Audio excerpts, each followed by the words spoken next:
Hi, everyone at home. We are back on Reading with Joan. Today we have Queen. Not Queen, Princess. Oh, Princess Jedidah. She's not Queen, she's Princess. And we have Jemima. They are the co-hosts. So today Jed is Palacio. She's the queen of the house. Oh, princess of the house. Oh, come on. Oh, look at that. So, we are having fun at Reading with Joan. So lovely day, lovely afternoon. A lot of noise in my neighborhood today. A lot of partying going on. But I've been able to keep my cool with the noise. You see what I mean? What did you say? Cool. And Jed did some experiment today. Can you tell us about the experiment? It was a water clock. So that's like what they used in the old ages. What they use in the old age, water clock. So she did an experiment of a water clock and how long it was going to take her to eat. How long did it take you to eat with the water clock? Over an hour. It was funny, but at least we did that science experiment and it's there. So what's your joke today? Why did the bald man have no keys? What? Peace? That one. Do you mean peace? What do you mean? Why did the bald man have no keys? Keys. Why did the bald man have no keys? I knew that answer, but I'm not trying to. Do you know the answer? You know the answer? Something about his head. Okay, Jed, you know the answer. Say the answer if you know it. I think it's something about his head. I know. Okay. Something about his head. Anyone?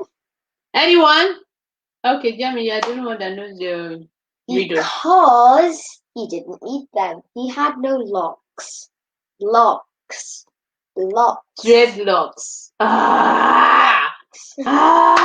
He had no keys because he had no dreadlocks. The lock is with the key. Oh, God. I should have thought about that. Anyway, sorry, there's no prize for telling herself the answer.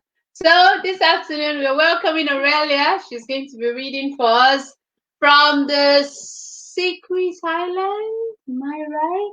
Secret Island. Yes. Okay. So they're putting Aurelia on the profile, and we would shoot out. Okay. We'll zoom out. Where is zoom? No. Yes. All right. So.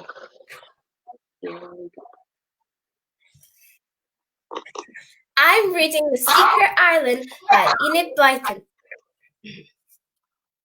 They went back to the little landing place, hungry and happy. They sat down and ate their bread and ham, carrots and peas, cherries and lettuces, and cake. It was the loveliest meal they had ever had in their lives, they thought.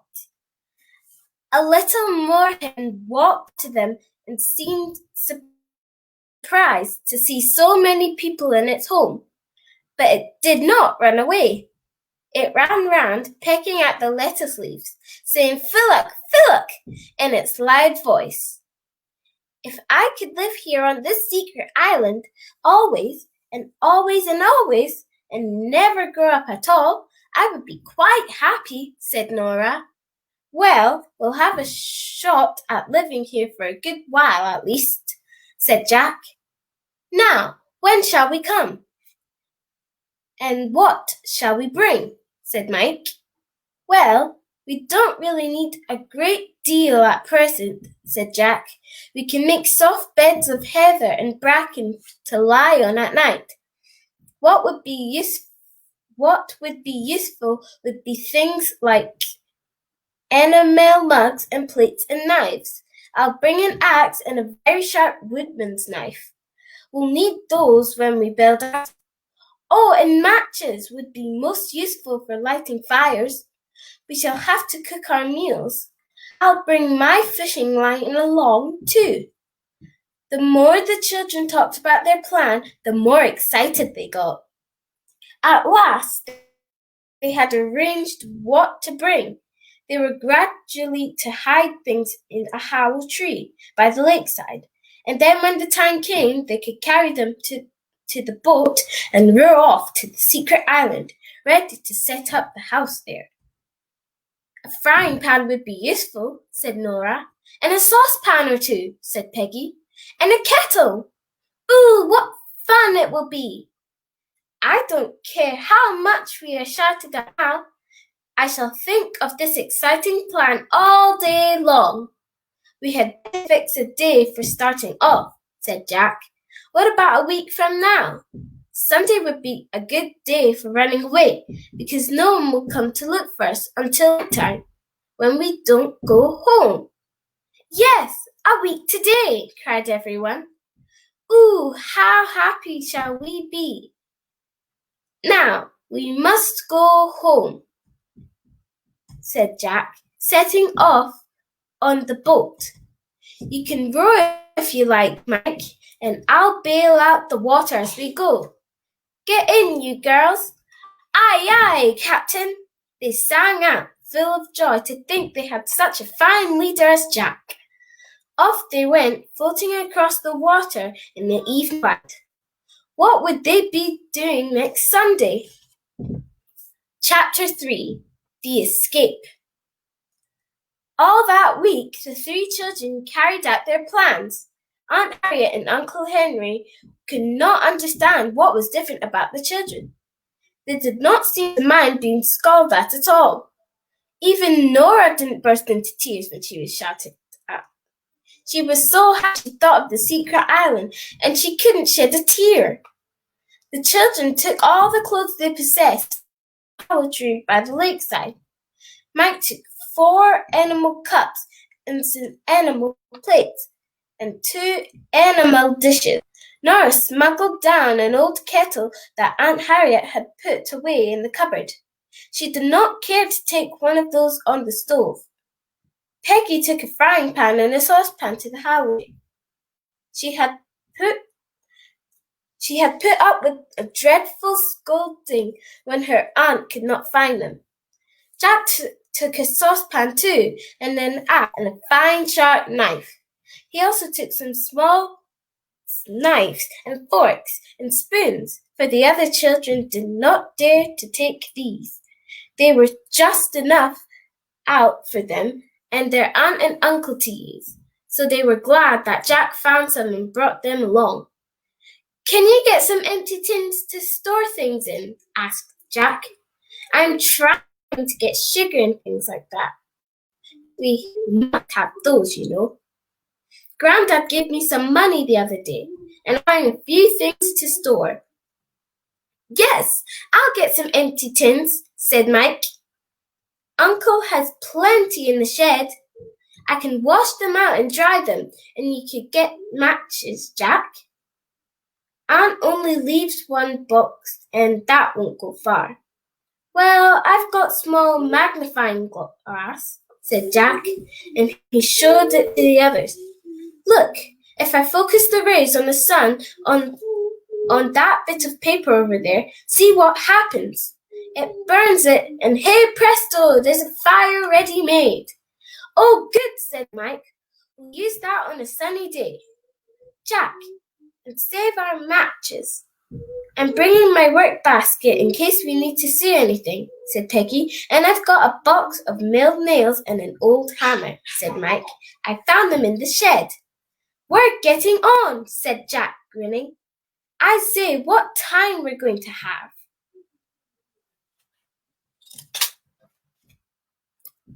That's it. Any questions? Thank you, Aurelia. That was lovely reading. So kids at home, Aurelia was reading Secret Island today, and she'll be asking us a question. So what question do you want to ask us from what you read?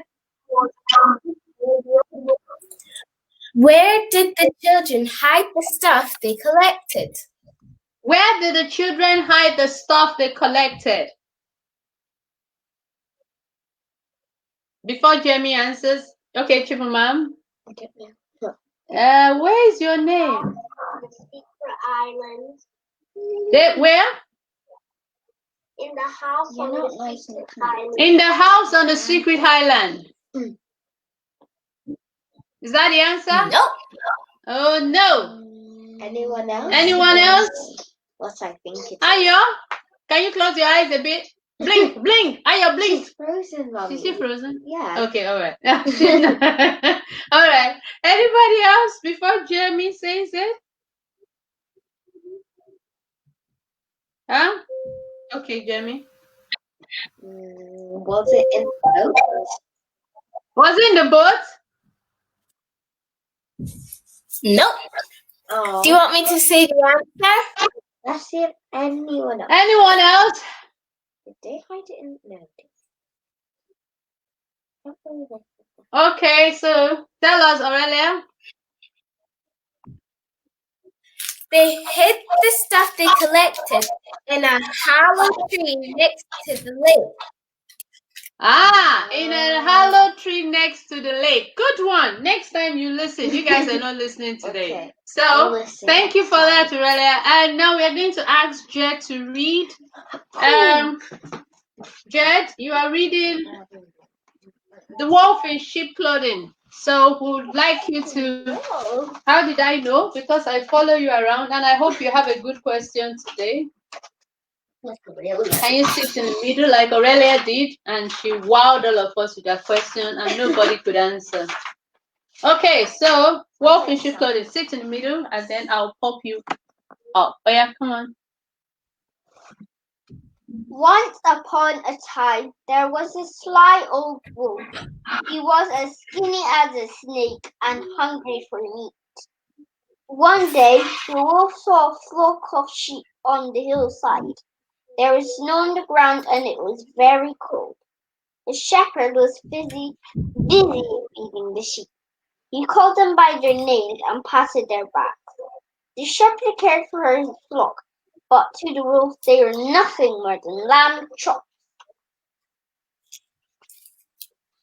Later that day, the wolf was out hunting on the snowy hillside. He found a sheepskin under a tree. An idea popped into the wolf's head. Perhaps he could dress up as a sheep and join the flock. What a clever disguise! The shepherd never guessed. The wolf could eat the sheep one by one without anyone knowing. The wolf felt his belly rumble. In the evening, when the sun was setting, the wolf dressed himself in the sheepskin. The sheep were tired and cold. Few of them bleated when they saw him, but they all wanted the warmth of their head. The wolf snuggled down with the sheep. They were more Sunday dinners here than in his wildest dreams. But his plan was not as clever as he hoped. The shepherd wanted some meat for his dinner. He went down to the pen and chose the thinnest looking sheep. He killed it and took it home for his wife to roast. But they had quite a shock, for it was not a sheep that they had killed. It was the wolf. The shepherd thanked his lucky stars that he had killed the wolf and saved the rest of the flock. Moral: do not pretend to be something that you are not. Thank you. Good reading. Did you like the morals of that story, kids? Do not pretend to be something you are not. Because the wolf tried to pretend that he was a sheep, unknowingly to him, it became the evening dinner for the shepherd. So, kids, don't pretend you are something that you're not. And once again, we are going to bring back Aurelia as Jedidah asks a question. What question do you have? What is the moral? What is the moral of the story? Okay, I will let Chibuma raise the hands first. Everybody, I'm not going to say the answer until we get everybody's opinion. Okay, Chibuma. Yes. The moral is don't pretend to be what you are not. Okay. Well, okay, wait. Cool yourself. Okay, next person. It's something. Okay, Precious. Okay. What's the same answer? Oh no, in your own words. Not pretend to be something that you are not. Okay, good. Next person. I asked you not to react. What's wrong with you, Jed? Okay. Ayo?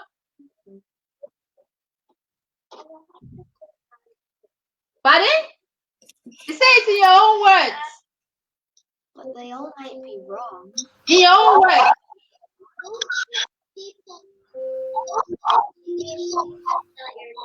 Good. You see, everybody said it in their own words, so we all understood it differently. And that's the brilliant thing about teaching kids or discussing with kids.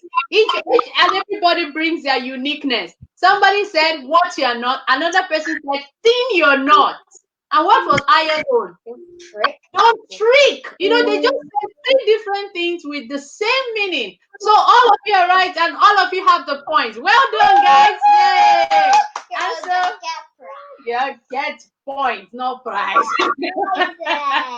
All right, so I'm going to bring Aurelia to play music for us today before we ask Big J to read. Okay.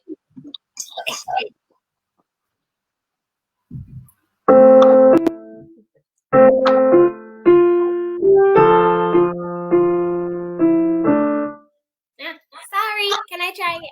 Sorry. Oh yeah, go ahead. Oh, come on, go ahead. You're welcome.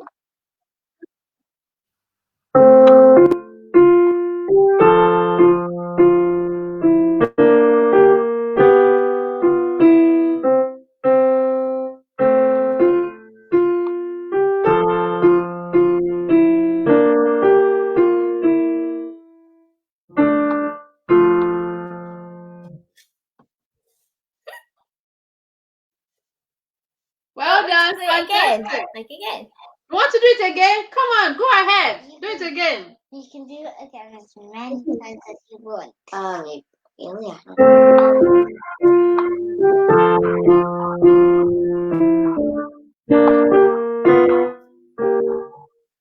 I don't know.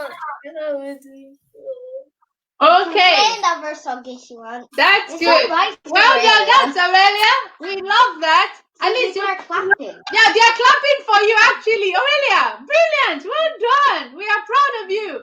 Even if it's the first line, you know, that everybody's clapping for you here. We are so happy. Look, it doesn't matter if you can play it fantastically or not, but the fact that you are bold enough to stand in front of a keyboard, that's the moral of it.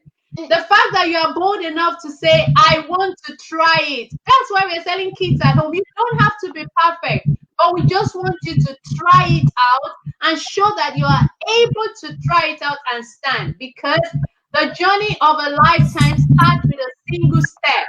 So in the next 3 years, in the next 2 years, Aurelia will be playing in concerts. I'll be wondering, wow, she'll be playing boldly because she started here with just a line. And kids at home, even if you're not an expert and you can just play a line, we welcome that. And all of us from Reading with Joan, we are giving Aurelia a clap. Well done, Aurelia. Well done. Everybody's clapping for you. Good. So, Big J, it's your turn to read for us, and we are going to leave the stage for you while you read. Okay. Okay, I already have a question, so we won't do anything this time. You already have a question. No debating. Okay.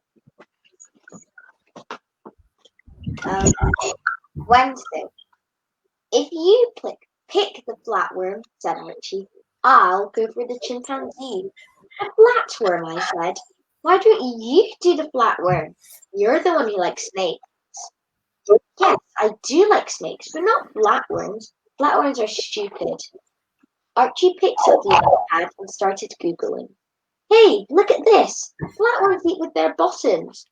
Or poo with their mouths, I said, depending on how you put it. Sir, Florence was waving her arms. Archie and Sam are being disgusting. Mr. Nolan came over and went, Archie and Sam, can we get to work, please? We are working, I protested. Not true, sir, cried Florence. They're looking at pictures of totally gross worms who eat with their bottoms. Yes, because we have to research them. It was morning, and we were all working picnic tables next to our tent. Mr. Nolan had given us all small blue notebooks. We called them passports. In each passport, he had stuck 2 animals. We were the research scientists and had to find out our animals' characteristics. Archie and I had been given chimpanzee and flatworm. I think flatworms are the most stupid animals you could ever come up with. They don't even have legs. Neither do snakes, and snakes are pretty easy. They don't have brains either. If you had brains, you wouldn't eat with your bottom. I'd much rather do a platypus or an acanthos. I don't know. A really cool spiny shark, sadly extinct now. But we weren't allowed to swap animals, and Archie had already started on his chimpanzee, so I had no choice but to look into the flatworm and its characteristics: a head and a mouth and kidneys and DNA and an intestinal tube. That's all I'm going to read today. Okay, so BJ, what's the question you have for us? You said you have a question already. Yes. What did Archie research? Not Sam, Archie. What did Archie research on? Not Sam, Archie. Let me bring Aurelia back. To word for word. Okay, what did Archie? Okay, Chibumam, let's see. She's the first person to raise her hand. Okay, speak. Pardon? Flap. Okay, so you have said. Who else has another answer? Okay, Ayo.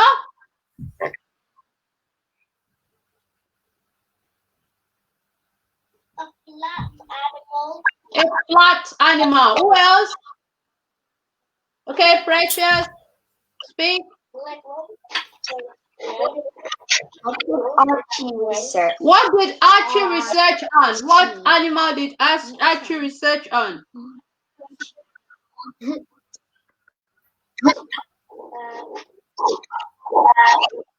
Pardon? A flatworm. A flatworm. Okay. Aurelia, do you have a different answer? No. Okay, so The answer is a chimpanzee. Sam did the flatworm. okay, Sam did the flatworm. The answer is a chimpanzee. So, Kate, I did try to read it well at the end. I was like, Archie and I have been giving chimpanzee a flatworm, so I tried to read it well. Okay, so that's all right. At least. Did you hear it? I did hear it. Oh. Okay. So, kids at home, I enjoyed today so much, and most importantly, I learned 2 lessons today. Don't fool others and don't trick others. And my second lesson is you don't have to be an expert to be bold. Okay? So I learned that from Aurelia today, and I learned that every little step I take is more important than giant strides sometimes. So we are very glad that Aurelia taught us that lesson, and the wolf in sheep clothing also taught us a big lesson today. So kids, as you go, remember every step you take is a step into the journey of your life, and you should be bold about it. Be confident about it, and be smart about it. We love you all, and we'll see you tomorrow on Reading with Joan Couch Talk. Okay. 1, 2, 1, 2, 3, 4, go. No, go bananas. No more. Look for another party song. I didn't hear. I said no go